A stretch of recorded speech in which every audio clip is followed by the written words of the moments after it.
Nehemías capítulo 4, empezando ahí en el versículo 1.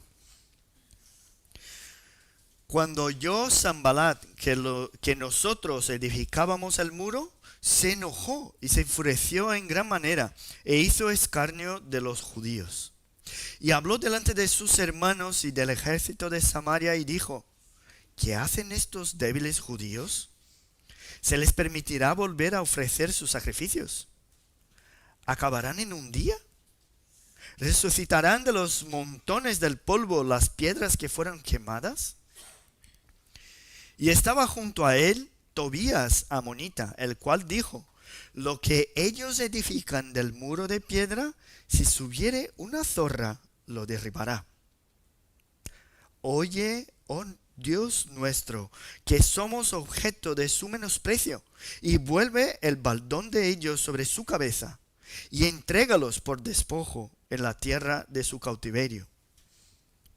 No cubras su iniquidad, ni su pecado sea borrado delante de ti, porque se airaron contra los que edificaban. Edificamos pues el muro, y toda la muralla fue terminada hasta la mitad de su altura, porque el pueblo tuvo ánimo para trabajar. Hoy nos quedaremos aquí hasta el versículo 6.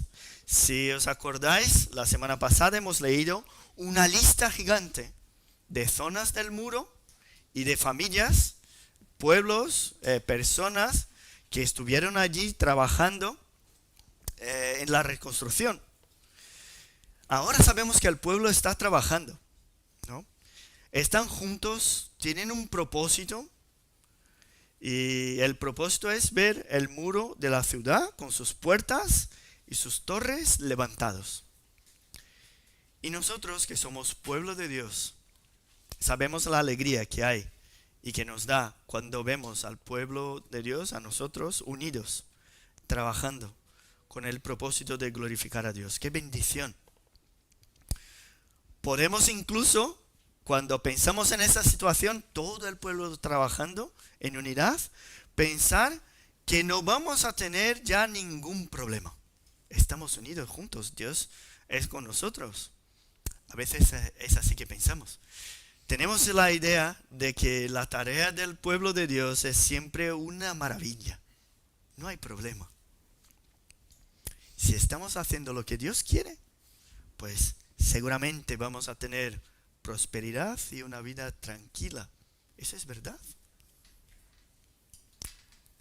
Cuando empezamos a ver los detalles de la vida y obra de Nehemías, vemos mucho más que una simple reconstrucción de los muros de Jerusalén. Vemos algo que nos enseña cómo funciona el mundo espiritual. Vemos lo que tenemos que esperar cuando andamos en los caminos del Señor, cuando obedecemos. Vimos la semana pasada que la obra de Dios se hace con el pueblo de Dios. Que cada uno de nosotros tiene una tarea. Y por formar parte del mismo cuerpo, mismo pueblo, trabajamos juntos con el propósito de glorificar el nombre de Dios. Eso fue lo que vimos la semana pasada. Ahora tenemos aquí en nuestra cabeza que a uno que obedece y trabaja para el Señor, a veces pensamos que nada de malo le pasará.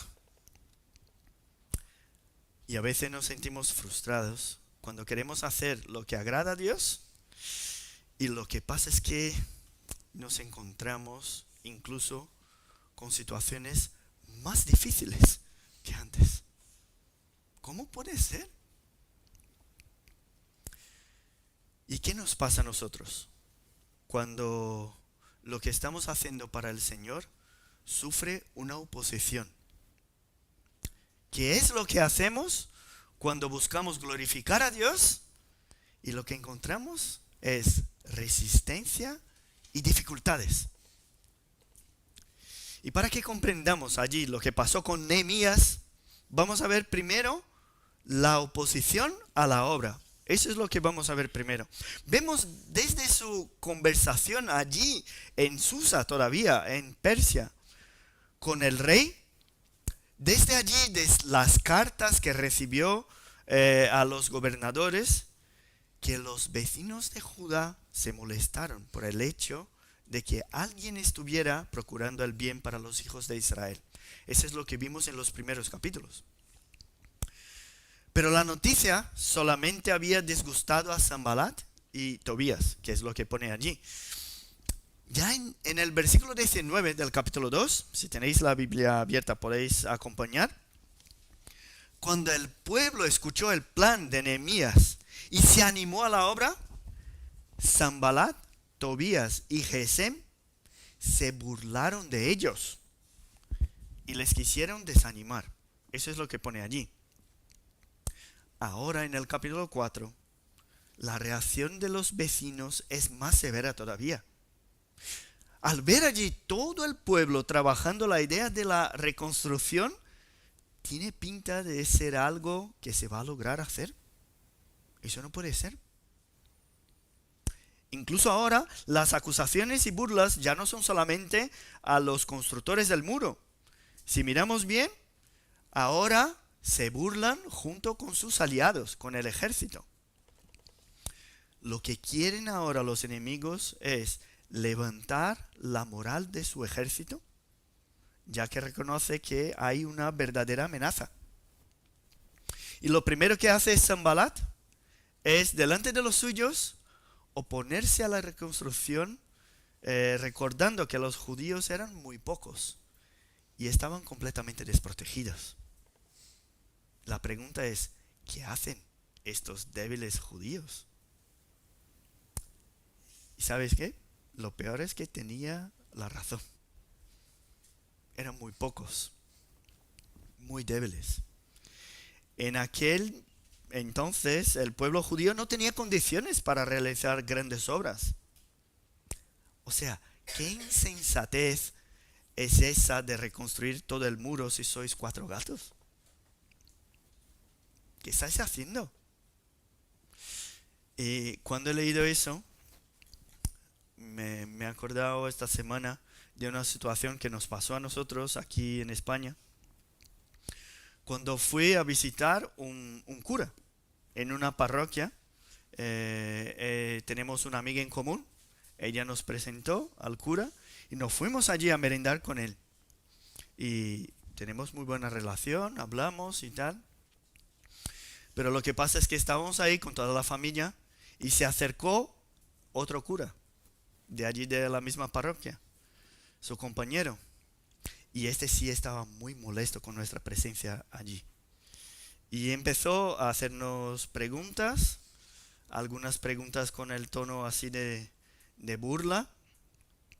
Y seguimos la merienda, pero el cura empezó a interrogarme. Y nos preguntó por nuestra familia, tenía mucha curiosidad, cuánto tiempo llevamos aquí en España. Y aquí en Aranjuez llevábamos 5 meses por ahí. Y le dije, ¿no?, que el plan era empezar una obra aquí, empezar una iglesia protestante. Y allí se enojó un poco más, por supuesto, ¿no? Y sus preguntas ganaron un tono más provocativo. Ya no era por curiosidad que me preguntaba las cosas, sino que nos despreciaba delante de los que estaban ahí merendando. Y me acuerdo que una de sus preguntas fue: ¿cuántas personas tenéis allí en Aranjuez para la futura iglesia? Y yo le dije, bueno, llevamos 6 meses allí, estamos empezando, las reuniones son en el salón de mi casa y tenemos ahora mismo 3 familias que nos apoyan, que tienen compromiso allí con la obra. Y su reacción fue terrible, porque empezó a reírse. Y después de burlarse dijo, oye, siento reírme, es que con esta cantidad no tenéis para mucho. El sarcasmo, ¿no?, la ironía, que tiene por objetivo maltratar o desanimar a que sigamos, también es lo que apareció allí en las palabras de Sanballat. ¿Qué hacen estos débiles judíos? ¿Se les permitirá volver a ofrecer sus sacrificios? O sea, ¿creen que pueden confiar en su Dios para que eso sea posible? ¿Creen que la oración, los sacrificios, podrían hacer crecer el muro? No.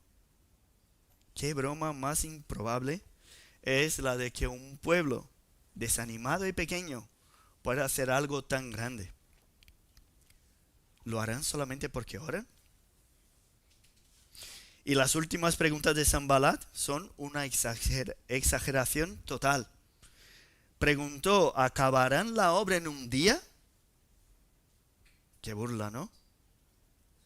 ¿Resucitarán de los montones del polvo las piedras que fueron quemadas? O sea, oye, ¿estáis desperdiciando vuestro tiempo, vuestro esfuerzo en una obra que no podréis concluir? ¿No veis? No tenéis ni materiales para eso. Las piedras del muro ya no están. Así que olvidaos de esto. Y lo que quería era sembrar dudas sobre la capacidad del pueblo para ejecutar un proyecto que no tenía ninguna esperanza. Y es justo eso lo que el enemigo intenta una y otra vez para desanimar al pueblo de Dios a que siga en su tarea. En la guerra espiritual, la oposición utiliza verdades, que sí, es cierto, el pueblo era pequeño. Somos sensibles a esas verdades, ¿verdad? Pero la oposición también utiliza medias verdades, o incluso mentiras, para intimidar o quitarnos las ganas de seguir luchando. Y Tobías hizo lo mismo. Si vemos ahí los versículos siguientes, en un tono despreciativo, dijo que el muro era tan débil que incluso una zorra, o sea, un animal pequeñito, si subiese allí, lo derribaría. Ahora, es una exageración, ¿por qué? Si buscamos en la historia excavaciones arqueológicas de aquel entonces, dicen que el muro de allí de Nehemías tenía más o menos unos 3,5 metros de grosor.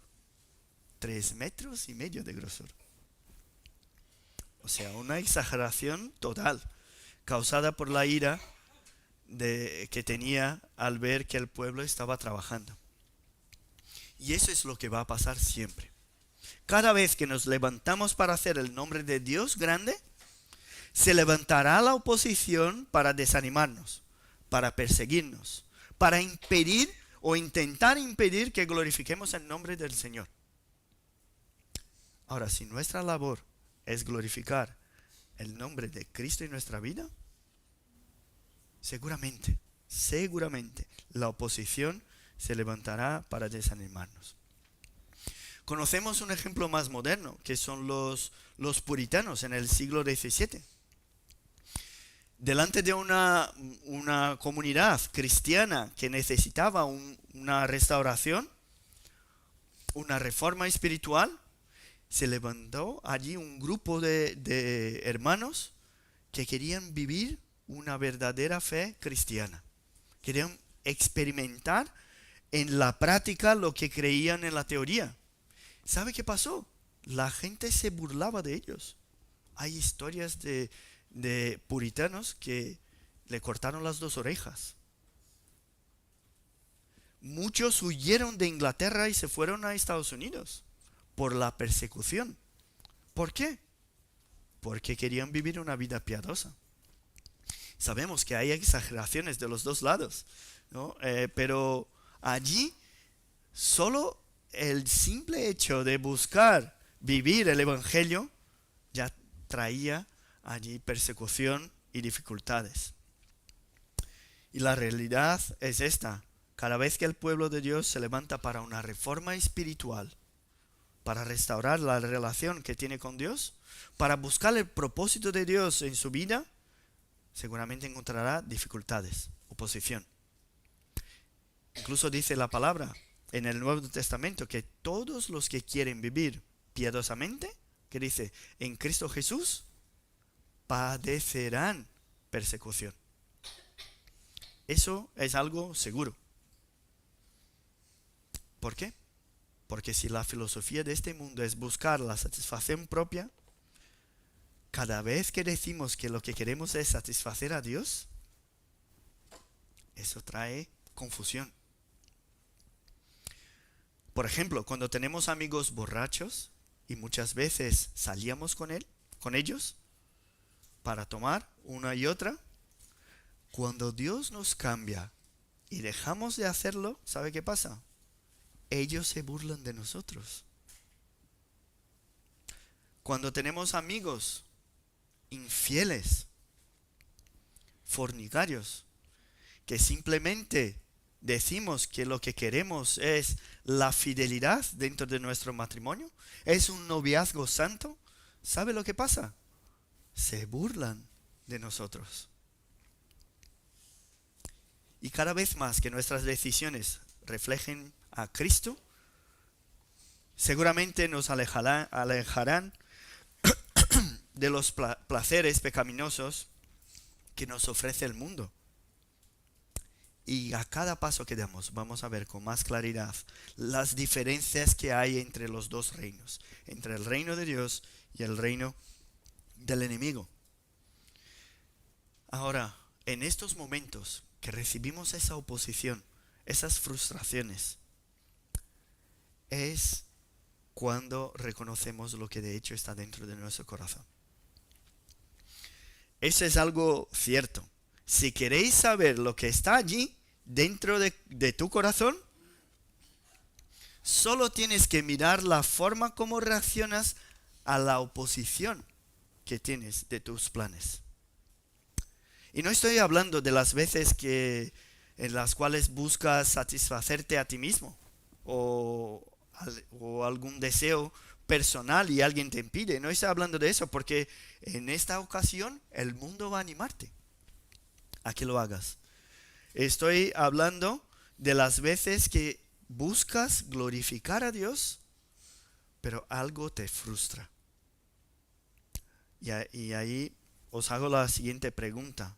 ¿Cuál es tu reacción cuando piensas estar haciendo la voluntad de Dios, glorificándole a Él con tus hechos, y lo que encuentras es desprecio y oposición? ¿Cuál es tu reacción?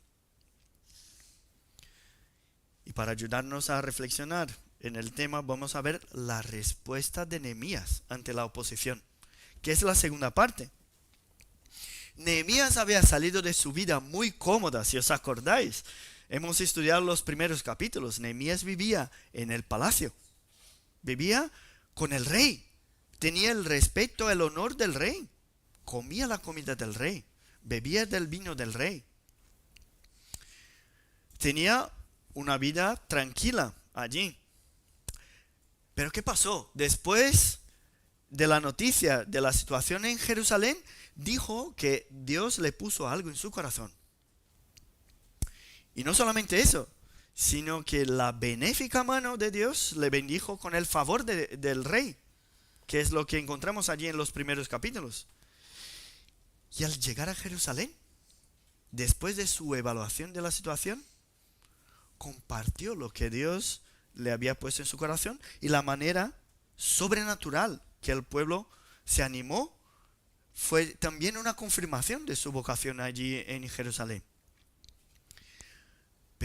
Pero eso lo tenemos que tener muy claro. Desde la noticia allí de su viaje, desde su llegada a Jerusalén con la comitiva real, las cartas, ¿no?, de aprobación del rey, en todos los momentos, la oposición estaba allí, presente. Lo que pasa es que ahora están más duros todavía. Se burlaban no solamente hablando a los judíos, sino que también a los aliados de sus enemigos. Ahora, ¿qué hacer? ¿Qué hacer delante de las burlas y acusaciones de los enemigos? Lo que hizo Nehemías fue orar.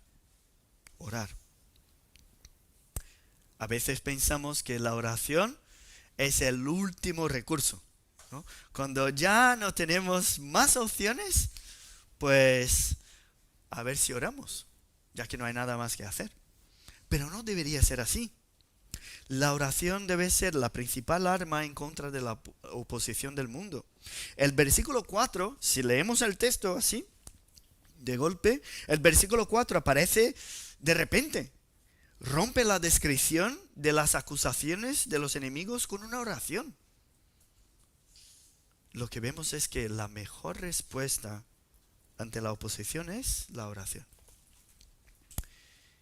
Si lo pensamos bien, si la obra es de Dios, lo que Nehemías estaba haciendo era para la gloria de Dios, no para la suya. Así que la oposición ante la reconstrucción del muro no era en contra de él, de Nehemías, o en contra del pueblo, era en contra del propio Dios. Es lo mismo, ¿no?, que encontremos allí en el llamamiento del apóstol Pablo, por ejemplo. Cuando Cristo apareció a Saulo, ¿qué le dijo? Saulo, Saulo, ¿por qué me persigues?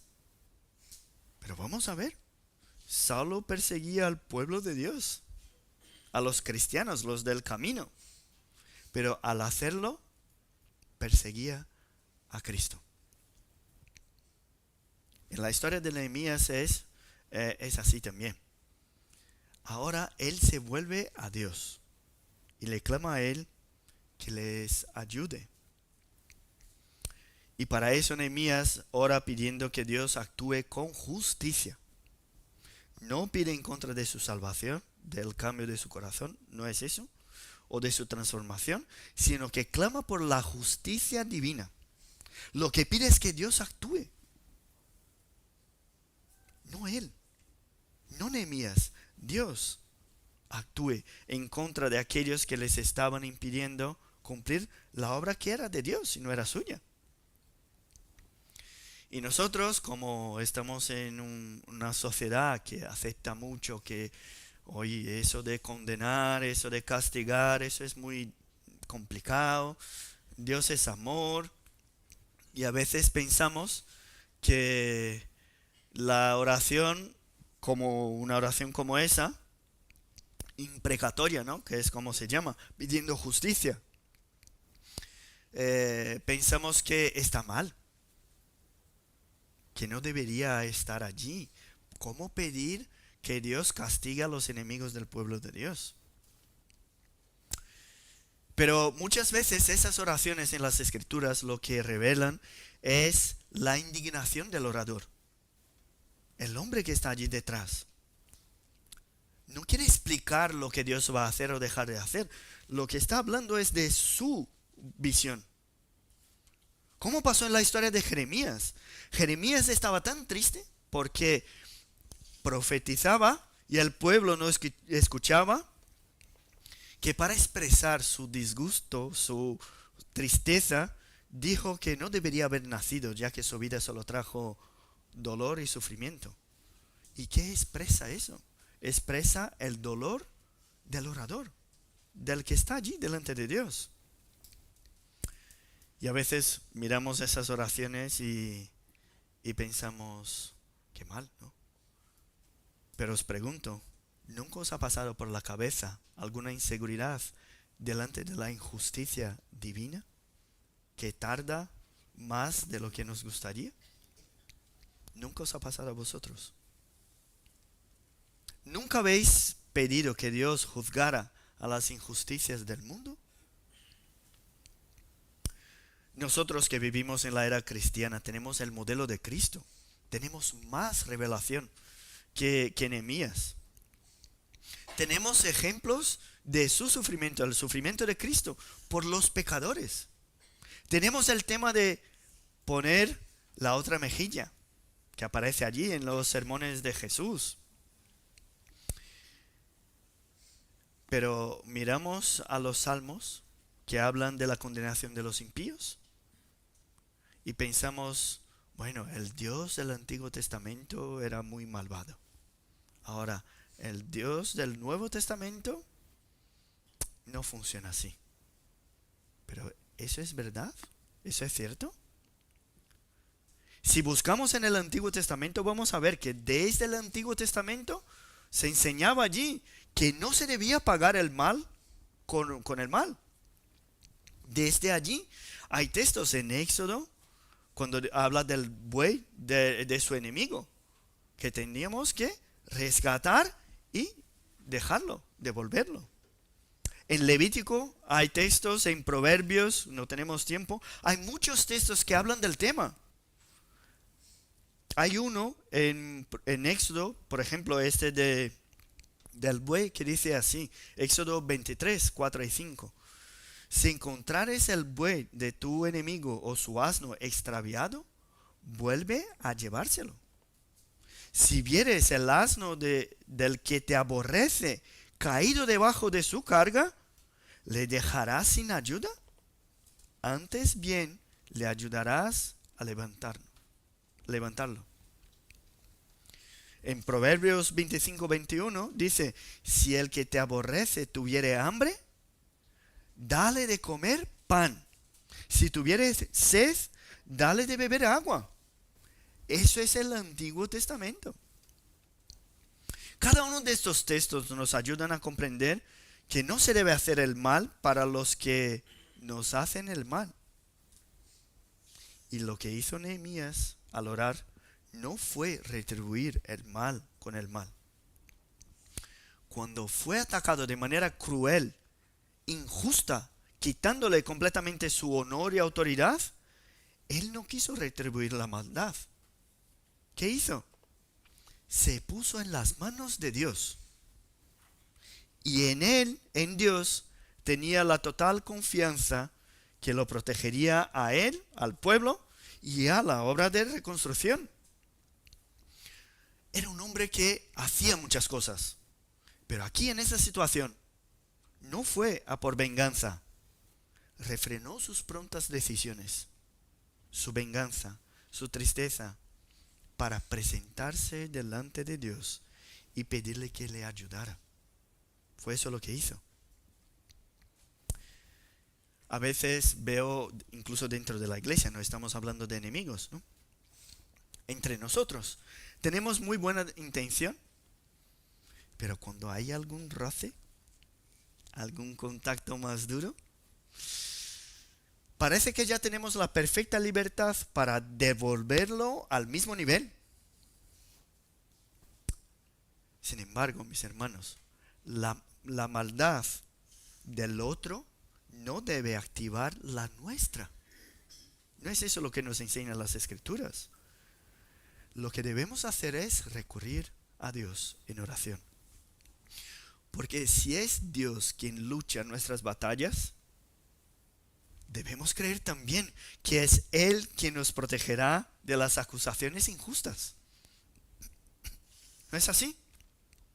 No debemos olvidarnos de que una persona, incluso un enemigo que se opone fuertemente hoy en contra de la obra de Dios, mañana esta misma persona puede entrar por esa puerta, puede arrepentirse y formar parte de ese cuerpo.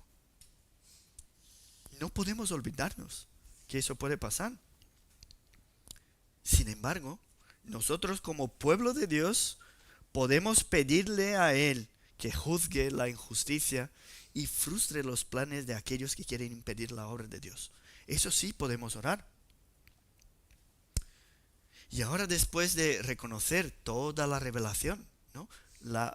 El punto más alto de la revelación, que es Cristo, la victoria de Cristo en la cruz, después de escucharle gritar, consumado es, ¿cuál debe ser nuestra inseguridad de que la justicia de Dios se cumplirá?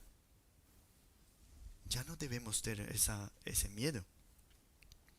Si reconocemos que Cristo triunfó sobre el pecado, triunfó sobre la muerte, resucitó y sigue presente en nuestra vida, ¿cuál es la oposición que todavía nos da inseguridad?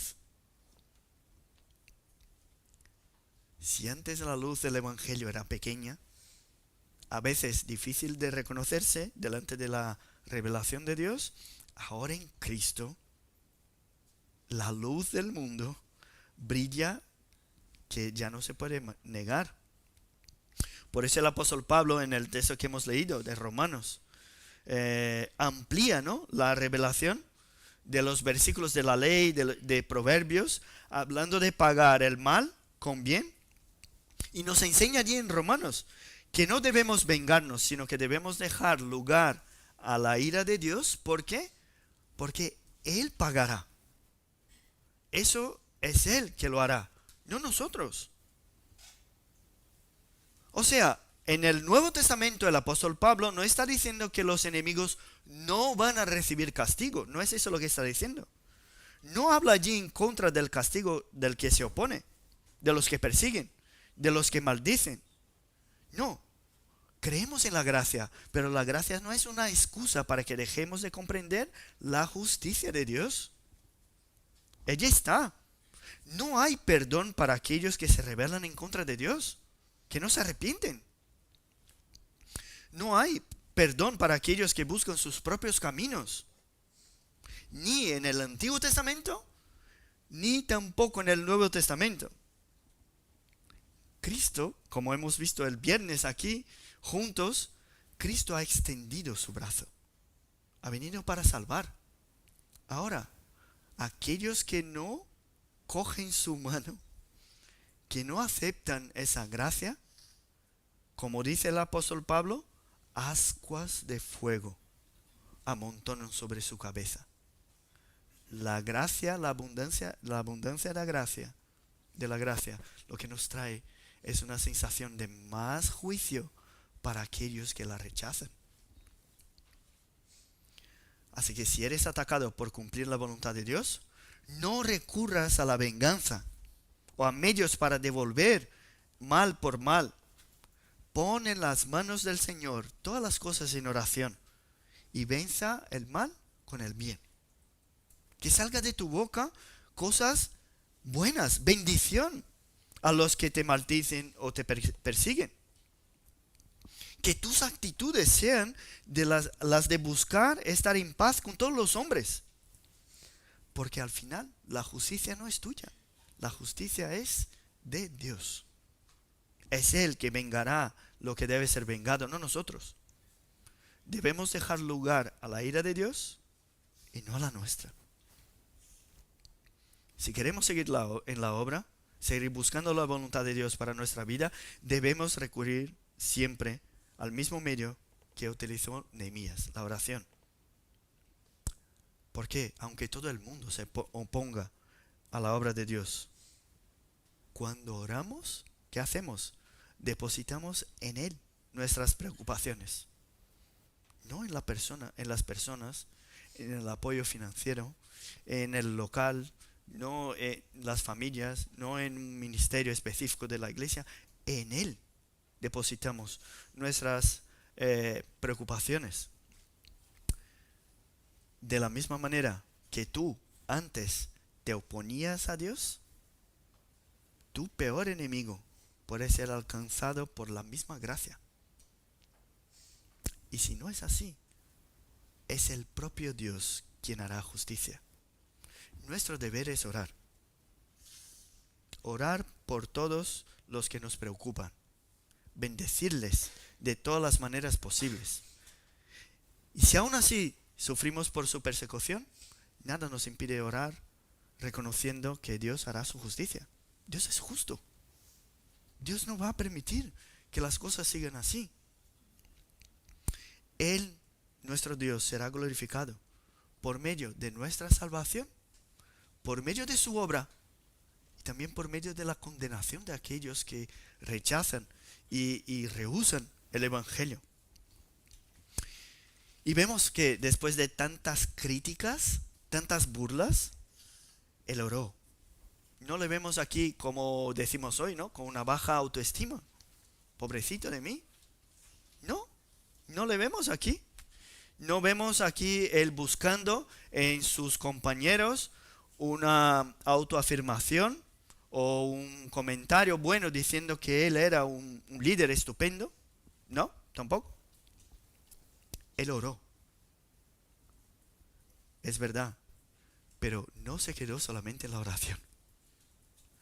Lo que debemos reconocer en sus actitudes es que aunque reconocía la soberanía de Dios, sabía que Dios era el dueño de la obra, incluso para juzgar a los impíos, Su fe no le dejaba simplemente de rodillas orando. No era así la fe de Nehemías. Y hay una frase muy conocida de San Agustín de Hipona, bueno, por lo menos atribuida a él, que dice: ora como si todo dependiera de Dios y trabaja como si todo dependiera de ti. Ora como si todo dependiera de Dios y trabaja como si todo dependiera de ti. Claro que debemos confiar en la providencia divina, en la mano de Dios que conduce la historia, pero a la vez también debemos actuar con diligencia y responsabilidad, reconociendo que Dios tiene poder para obrar de la manera que quiere, pero ha decidido obrar por medio de su pueblo, por medio de nosotros, de nuestras obras. Ya hemos hablado de la oposición del mundo, de la respuesta a la oposición, que es la oración, pero de la misma forma que debemos orar, confiados en Dios, debemos recobrar ánimo y seguir la obra basados en la misma confianza. Si depositamos nuestro ánimo, nosotros que estamos aquí en Aranjuez, en el hermano que está a nuestro lado, descubriremos que cualquier desgaste, cualquier diferencia nos perturbará. Lo que tenemos que preguntarnos hoy es: ¿qué haremos si todo el mundo nos desprecia? Si estamos aquí, si estamos o en otra ciudad y no tenemos ningún apoyo, ¿qué haremos? ¿Qué haremos? Como dijo el salmista que hemos leído: alzaré mis ojos a los montes. ¿De dónde vendrá mi socorro? Mi socorro viene del Señor, que hizo los cielos y la tierra. La obra de Dios no se hace porque no hay oposición. Cuidado, no podemos pensar en esto. Habrá oposición. La obra del Señor no se hace porque nos fiamos los unos de los otros y sabemos que no vamos a decepcionarnos, porque eso no es verdad. Eso va a pasar. La confianza y el ánimo de la obra está en el dueño de la obra. Cuando el texto sigue, aparece otra vez una frase sencilla, como si nada hubiese pasado. Otro corte en el texto. Y dice el versículo 6. Es sorprendente. Edificamos pues el muro y la muralla fue terminada a la mitad. Esa frase nos trae otro impacto. Hay otro corte aquí. Primero, las blasfemias. Hay un corte, una oración de la nada. Y al final de la oración, edificamos hasta la mitad la muralla. Eso es algo que lleva toda la situación como a algo sin importancia. Es como si Sanbalat y sus amigos se quedaron ahora pequeños, sin importancia, delante de la fe que tenían de que la obra era de Dios. La misma confianza que tuvieron al orar fue la confianza que presentaron al seguir trabajando. El mismo Dios que escucha la oración es el Dios que nos fortalece nuestras manos para el trabajo. El Dios que hará justicia con los impíos es el Dios que anima a su pueblo a que siga la obra. El escenario ridículo narrado por los enemigos fue el que utilizó del pueblo para lograr resultados que de hecho estaban mucho más allá de lo que todos esperaban. Y la forma como se nos presenta aquí Nehemías nos hace mezclar la dirección de Dios, su soberanía que está, con la responsabilidad humana. Dijo: edificamos nosotros, edificamos porque el pueblo tuvo ánimo. ¿Sí? Dios es soberano, pero fueron las manos y las piernas del pueblo, de toda la gente, descrita allí en el capítulo 3, que estaba trabajando, fue este pueblo. Sí, la obra es de Dios, pero el pueblo tuvo ánimo para la obra. O sea, la lucha al final no está simplemente en contra de los enemigos externos, que pensamos aquí en Sanballat, que pesado, ¿no? Tobías, Gesem, ahí molestando todo el rato. Vamos a ver que más adelante van a tener más problemas, pero el problema del pueblo de Dios no son sus enemigos. El problema del pueblo de Dios es la falta de fe en su Dios. Ese es el principal problema. Y sus enemigos sabían eso. Y utilizaron las burlas para quitarles la confianza en seguir adelante. Pero un pueblo que ora, mis hermanos, es un pueblo que cree que Dios es capaz, que tiene poder.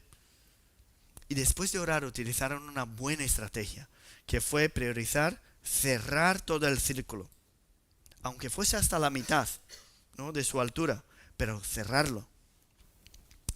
Y de esa manera ya había alguna protección allí en la ciudad.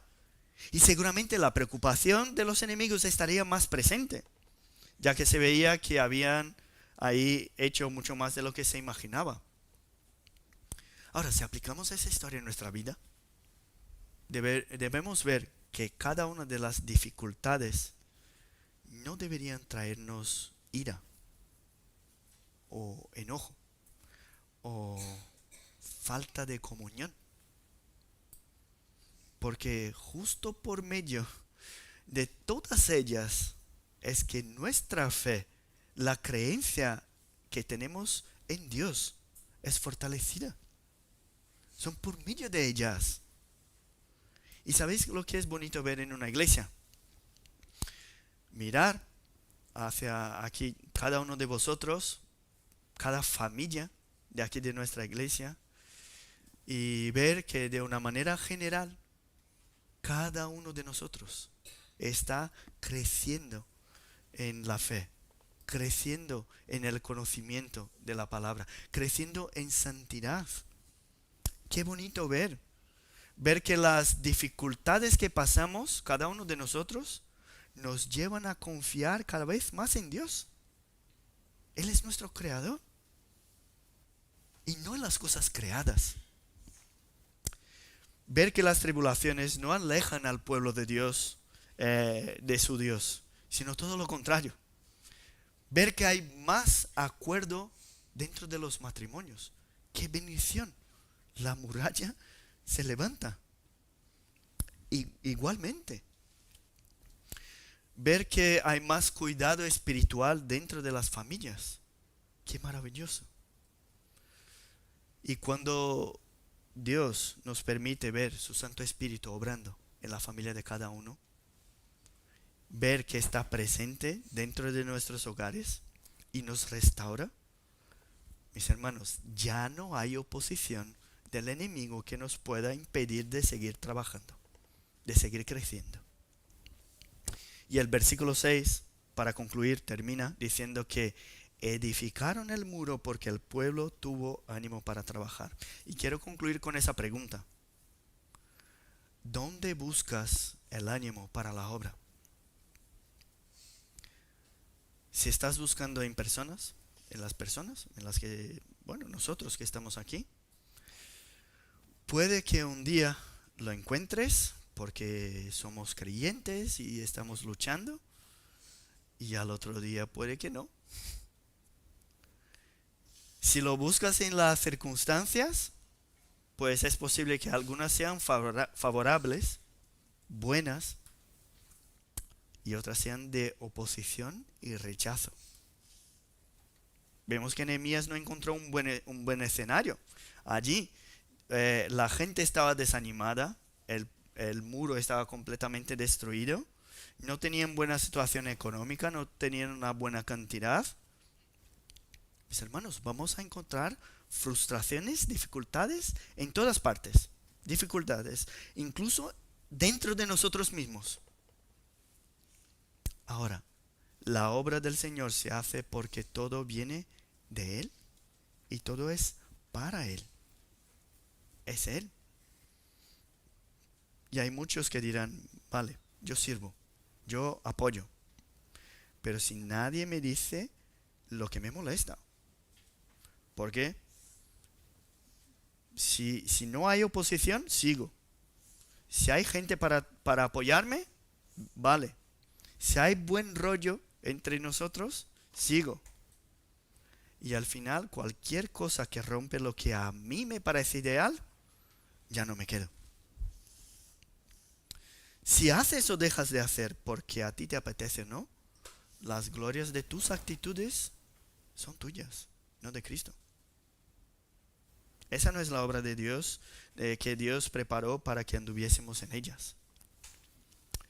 Si vemos aquí, después de describir una oposición injusta de los enemigos, intentando destruir la confianza del pueblo, después de hablar de la oración de Nehemías, dijo que edificaron porque el pueblo tuvo ánimo. Ahora, ¿cuál es la fuente de este ánimo? Si no comprendes que lo que Dios hace por medio de ti debe glorificar a Cristo y no a ti, si no comprendes que la obra de Dios en tu vida es para agradar a Él y no a ti, si no comprendes en la historia de Nehemías que el templo y la ciudad allí, santa, apuntaban hacia Cristo, si no comprendes eso, no vas a comprender la esencia de la palabra de Dios. La fuente del ánimo del pueblo de Dios es el propio Dios. Ellos reconocían que esa era la voluntad de Dios, que eso glorificaba a Dios y por eso estaban animados. Dijo el rey Salomón que en Eclesiastés, el que al viento observa, no sembrará. El que mira a las nubes, no segará. ¿Por qué? Si miramos a las dificultades, las situaciones que nos molestan, que se oponen, ni tú ni yo, ninguno de nosotros trabajaremos. Pero si miramos hacia Cristo, el autor y consumador de nuestra fe, ya no dependemos de las circunstancias para seguir glorificándole a Él en nuestra vida. Ya no dependemos de nada. Y cuando miro, lo que veo aquí son familias de creyentes.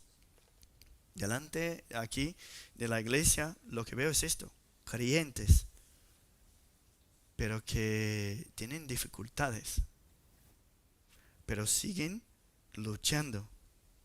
Y seguimos luchando juntos por el crecimiento espiritual los unos de los otros.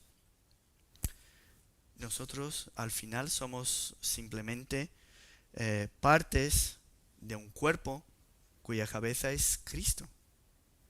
Imaginaos, ¿no? Los adolescentes cuando crecen, los brazos se quedan larguísimos, el cuerpo pequeño, ¿cómo se quedan feos? El cuerpo de Cristo tiene que crecer junto, como la muralla. Y cuando crecemos, su gloria es reconocida en nuestra vida. Que nuestras actitudes, mis hermanos, reflejen a Él y no a nosotros. Que la restauración que hemos tenido en nuestra vida hable de la gloria de Cristo y no la nuestra. Y para que no nos desanimemos con las dificultades, que nuestro ánimo para seguir trabajando esté basado solamente en Él. Que esta palabra os traiga ánimo a seguir obrando en vuestra vida espiritual, en la iglesia, en el reino del Señor. Vamos a orar. Gracias, Padre, te damos porque tú eres la fuente de nuestra salvación, nuestra única esperanza, lo que nos da toda la disposición y el ánimo para seguir la obra que es tuya, no es nuestra. Gracias, Padre, porque por medio de la oposición, de las dificultades, al final lo que reconocemos es tu presencia con nosotros y eso fortalece nuestra fe. Gracias te damos, Padre, porque tú has sobrado allí en la vida de Nehemías y de este pueblo para seguir construyendo la muralla que reflejaba la gloria de Cristo. Que tú hagas lo mismo en nuestra vida para que veamos la gloria de Cristo reflejada en cada uno de nosotros, Padre. Lo que queremos es reflejar tu amor, tu perdón, tu misericordia. Ayúdanos para que seamos lumbreros aquí, para que podamos ser sal y luz aquí en Aranjuez. Bendícenos, Padre, bendice a tu iglesia, a cada familia de aquí, que podamos edificar este muro conjunto, en grupo, en equipo, y que seamos animados cada vez que miremos al lado y reconozcamos que tú estás obrando en la vida de nuestros hermanos también. Gracias, Padre, porque tú eres un Dios vivo y verdadero y estás aquí con nosotros. Bendícenos en el nombre de Jesús que oramos. Amén.